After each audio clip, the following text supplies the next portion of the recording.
right, this is lesson 55, Algebra 2. Don't forget to turn on notifications, smash that like button, and leave a comment, a good one, or an encouraging one. Okay. All right, so this is more of what we have already done. Okay, I want to remind you, what is the Haleyism if we have an equal sign? Eliminate the denominator.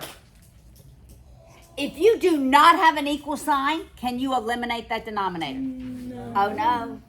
But some people did on the last test.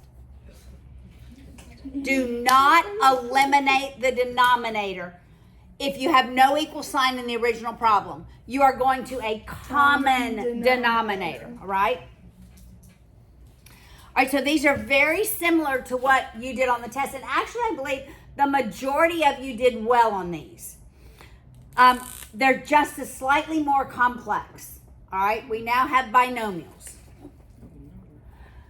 All right, so look at example 55.1, top of page 238. We're solving for m.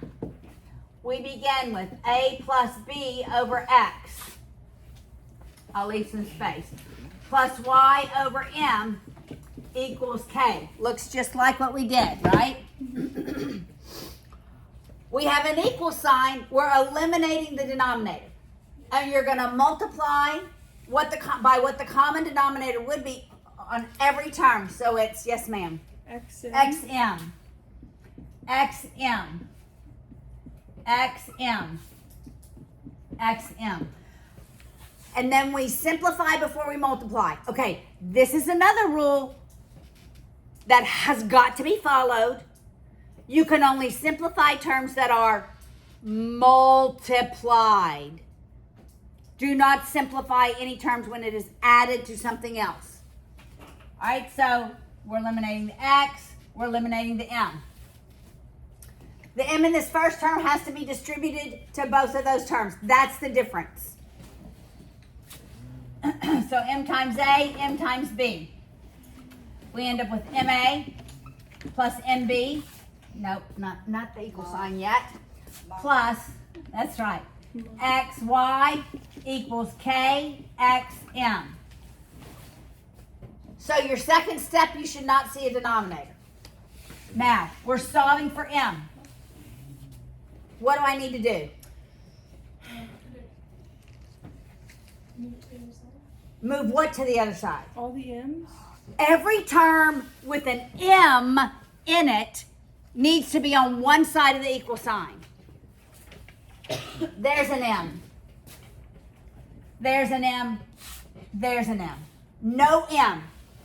I want these three terms on one side of the equal sign, the one that does not have an m in it on the other side.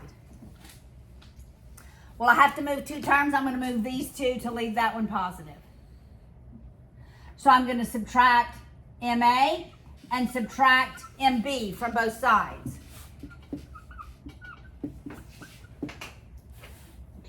Got it? Got it. On my third step, I should have a term on one side that has no whatever value I'm solving for in it. And on the other side, every term should have an m in it. I'm going to factor the m out of the right-hand side. I'm taking the m out of every term. I'm going to have, if I have three terms here, I'm going to have three terms inside my parentheses.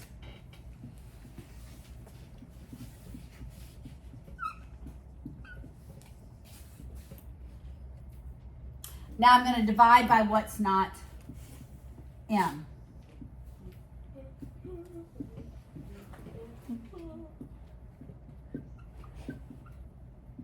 To cancel, because this entire trinomial is in the numerator and denominator. That's the only way we can cancel it, is if the exact same binomial or trinomial is in the numerator and the denominator. You following? Hey, y'all with me? Yes, ma'am. Yes, ma'am. so that m equals xy over kx minus a minus b. Okay, we're going to do the same thing next year, but it's going to feel so much harder. Why? Because it's going to be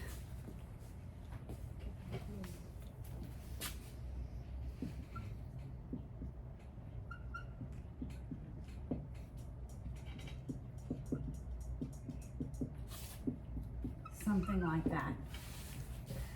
What can I factor out of the left-hand side? The sign. Okay, so we're going to do this next year, but it's a little harder to see. Okay? All right. Cool. But it's the same rules. That's why I make a big deal about the Miss Haleyisms. Because I'm going to remind them of you, especially lesson 54 when we talk about this. You're going to have to get the Miss Haleyism. All right. Look at example 2. Now we're solving for x. So I have MP over C plus D plus E over X equals D. What do I multiply every term by? CX.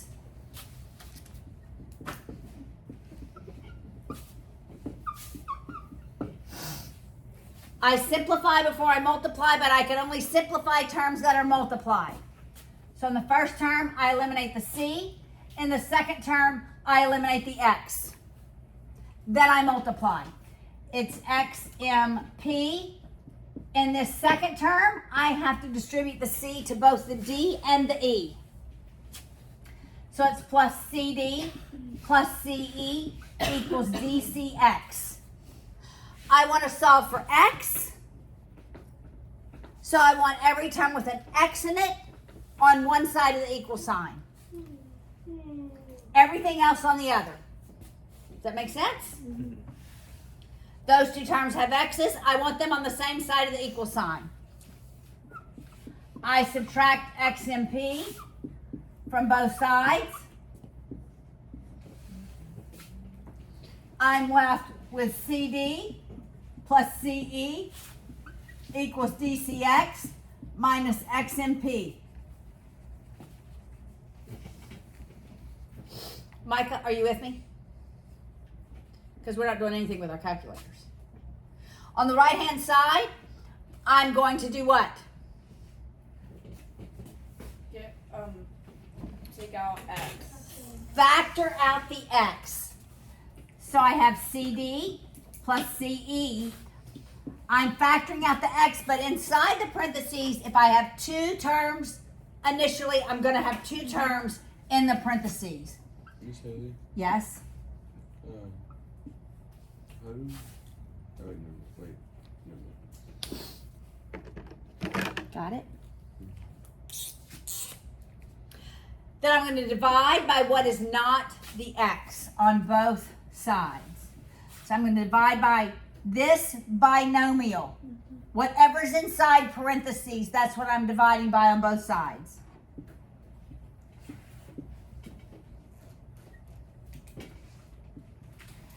Because this binomial is in the numerator and denominator, the entire exact term, I can cancel it.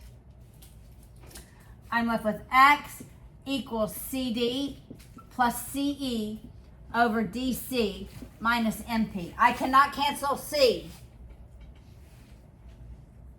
I cannot cancel that C because these terms are added. I cannot cancel CD because they are added to another term. All right?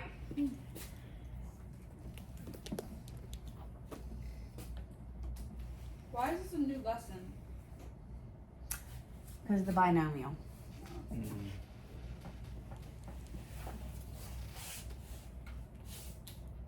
All right, I have one more example. One more example, and then we're going to look at something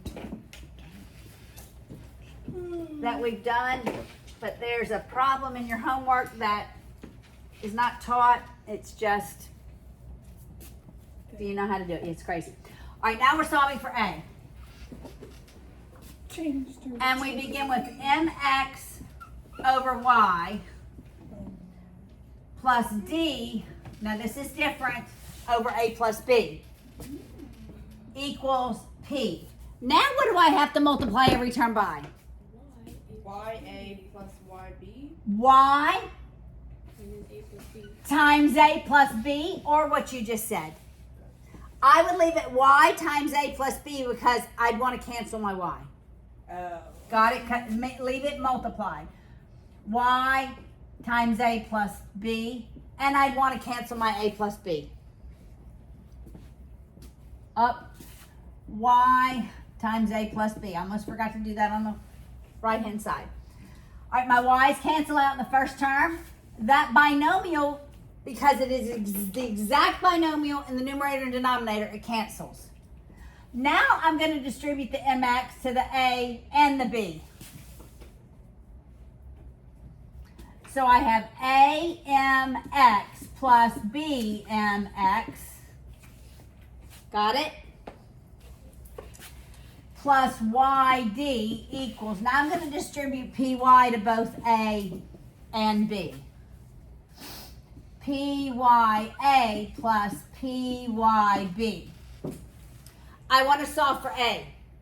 I need every term that has an a in it on one side of the equal sign, everything else on the other.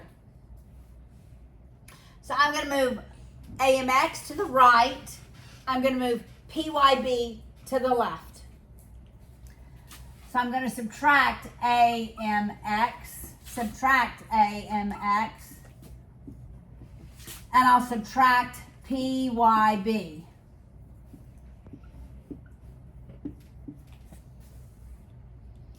And we're left with b mx, Plus one. yes, Over. minus pyb equals pya minus amx. Yes. Why did the last time we put whenever we sent from the right to the left side, we put it under the terms, and then why this time we just added? You haven't distributed yet. Well, we haven't factored out the a on this side. So now that yeah, go ahead. Well, you would factor out the A, and then you would have PY minus. Correct. I'm going to factor out the a on the right hand side. Py minus mx. And then you would divide. Then I'm dividing. I don't divide until after I factor out the one term that I'm trying to solve for. So you put that over py and minus mx. Yes. Okay.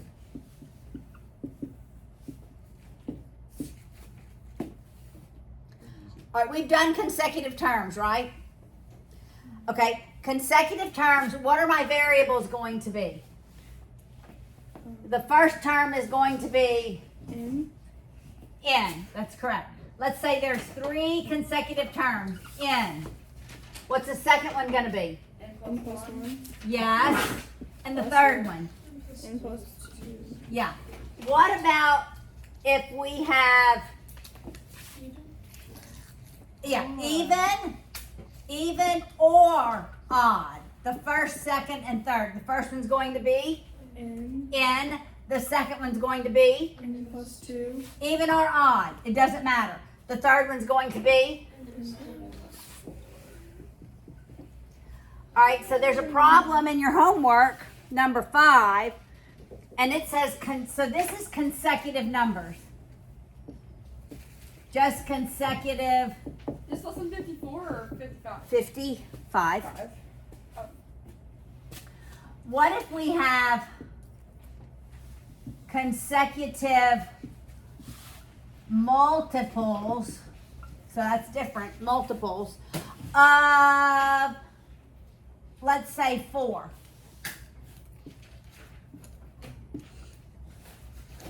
The first one's going to be 4 times n. The second one's going to be 4 times n plus 1. Got it? Oh. The third one's going to be 4 times n plus 2. All right, so that is like problem 5. So when it's multiples, you're multiplying whatever you want multiples of times n plus 1, and n plus 2. Got it? The difference in this lesson with consecutive numbers is we're going to have 2 solutions because we're going to end up with a quadratic. Whoa, can you rewrite that? I didn't get to that. Yes. Sorry.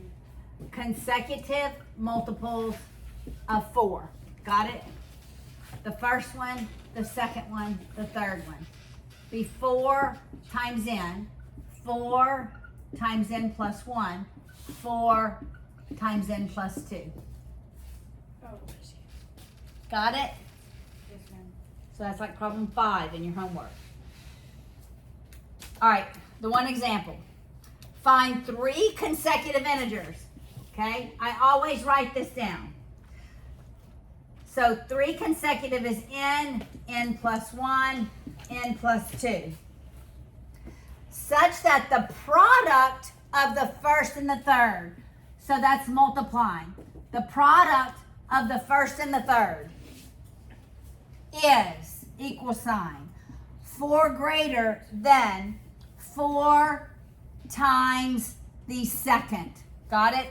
The product of the first and the third is 4 greater than 4 times the second one. We've done that before, right? We have done this, but we've never, the result has never been a quadratic. All right, so distribute the n. We have n squared plus 2n. Distribute the 4. 4n plus 4 plus 4.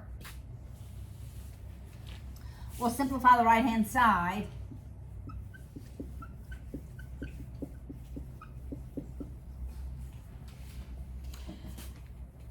Now, set it equal to 0 by moving everything to the right. So we'll subtract 4n and 8. And we end up with n squared minus 2n minus 8 equals 0. So we're going to have, yes, that's what's different. So you're going to factor it. Factors of negative 8 such that they add, the sum is negative 2. Negative 4 plus 2. So you're going to have 2 sets of solutions. What's the n for this one? 4. And what's the n for this one? Negative 2. Okay, it didn't ask for, it's asked for 3 consecutive numbers. So it's 4, 5, and 6. And negative 2, negative 1, 0. So you're going to have 2 sets of solutions. But you've already worked with quadratics.